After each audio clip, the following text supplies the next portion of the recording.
भाजपा विधायकों की दयनीय दशा, उनका दर्द छलका उनकी जुबानी।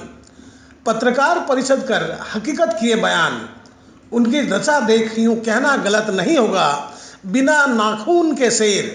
जी हाँ, यही दशा आज के तारीख में भाजपा विधायक की है। वह शिकार पकड़ सकते हैं पर निवाला नहीं बना सकते। अगर ऐसा नहीं होता तो आज उन्हें पत्रकारों को अपनी पीड़ा नहीं बतानी पड़ती।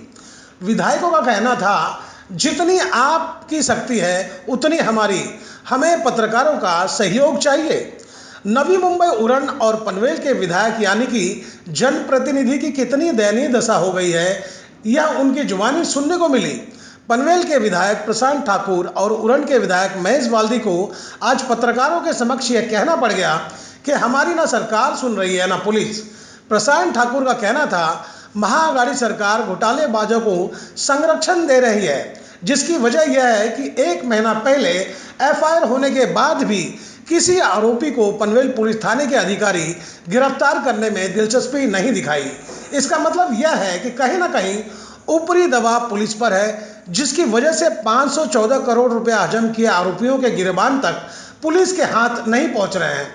भाजपा विधायकों का यह आरोप बेबुनियाद नहीं है, पर एक सवाल है कि प्रशांत ठाकुर का कहना था कि 2009 से कर्नाला बैंक के घोटाले की शिकायत करते आ रहे हैं, तब से लेकर अब तक उनके फॉलोअप की वजह से यह घोटाला खुला है। लेकिन 5 साल भाजपा सत्ता में थी, तब क्या दिक्कतें थी? तब क्यों नहीं सिकाब के खिलाफ यह लड़ाई लड़ी गई? तब किस बात का इंतजार था? आपने वो चिड़िया की कहानी सुनी होगी कि आग लगी थी, उस वक्त चिड़िया अपने मुंह में पानी लेके वो आग बुझाने की कोशिश करे।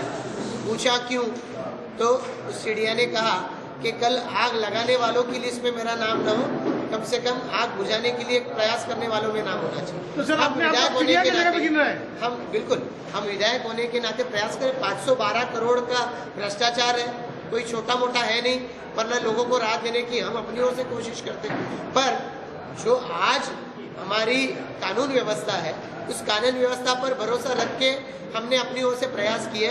महेश बाल्दी जी विधायक है, मैं विधायक हूँ।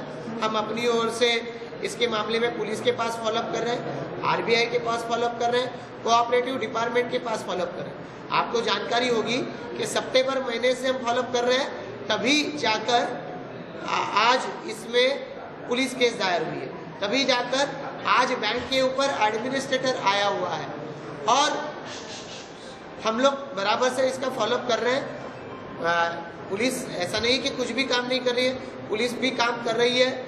उम्मीद है कि जल्द से जल्द ये कार्रवाई हो। और चूंकि आज भी जो पूर्व विधायक विवेक पाटिल जो है, वो अभी भी लोगों को बता रहे हैं कि महेश बाल्दी जी, प्रशांत ठाकुर लोगों को गुमराह कर रहे हैं, आपको आपके पैसे मिल जाएंगे। अरे कैसे पैसे मिलेंगे? वो कहते हैं कि मैं अपनी प्रॉपर्टी बेचूंगा। कहाँ से बेचेंगे? आपने अपना खुद का घर तो अपने बेटे के ससुर को दे दिया और अपनी सारी प्रॉपर्टी गिरवी रखी है, तो ये कोई है नहीं।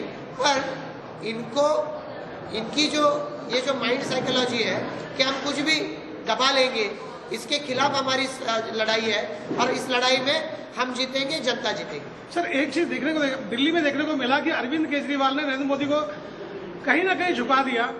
कोई भी बात अगर उसकी नहीं मानी जाती तो धरना प्रदर्शन में बैठ जाते थे। जब इतना समय बीत गया है और आपकी नहीं सुनी जा रही, 2 विधायकों की नहीं सुनी जा रही है, तो आप लोगों ने इस तरह के कोई प्रयोजन किया नहीं अब तक, आखिर क्यों?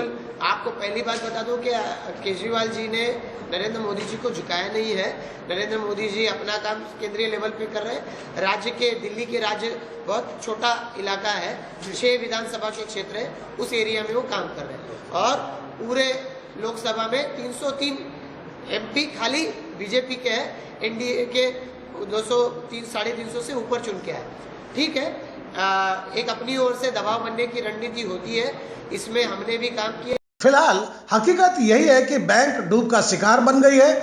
जाहिर सी बात है, इसमें हजारों लोगों के खून पसीने की गाढ़ी कमाई सुहा हो गया है।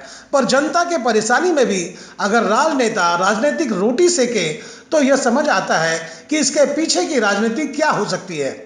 हम तो यही कहना चाहेंगे कि जनता आपको चुनती है, आप जनता को नहीं चुन सकते।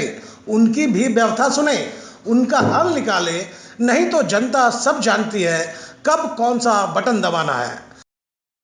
Real watch, Navi Mumbai.